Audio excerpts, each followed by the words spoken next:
帶鄉親來看，在屏東發生一件真罕古土地糾紛的事件。有一個民眾，伊在39年前買厝，想袂到煞去互地主因查某囝，告伊侵佔土地，就愛拆厝興地。這個厝主是完全無法度接受，厝主提出相關的證明去打官司。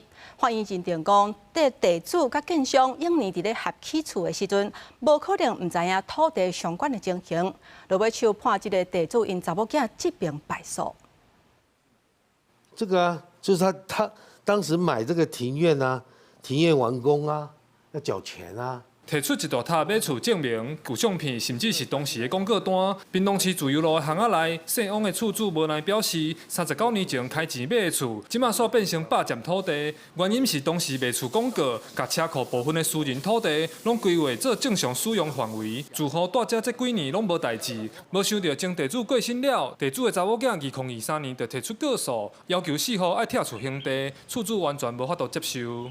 他爸爸在這裡跟我們是鄰居。將近40年的時間，從來也沒有對我們提出告訴，因為我們不知道土地是他家的。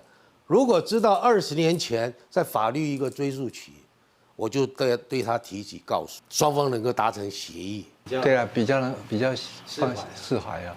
官司拍3年多，屏東地方法院第5月初時宣判，認為地主當時和建商合作起的，無可能唔知影土地的狀況，判地主查某囝告輸，唔過會使上訴。厝主講，經過縣府教場定量，才發現4戶徛家內底的車庫大約17.6坪，是屬於私設道路，因攏按照正常買厝的定數行。感謝法院，算是下因一個公道。受理台灣屏東地方法院的囑託，來辦這一件拆屋還地的現況測量測繪之後，把這個成果圖交給法院作為判決的參考。雖然屏東地方法院判地主告輸，但土地確實是算私人地，住戶唔是故意，而且已經住要40棟，厝主唔免拆，但是愛納賠償金。後續會和地主協調買地的計數，若閣敲袂好勢，閣由法院裁定計數。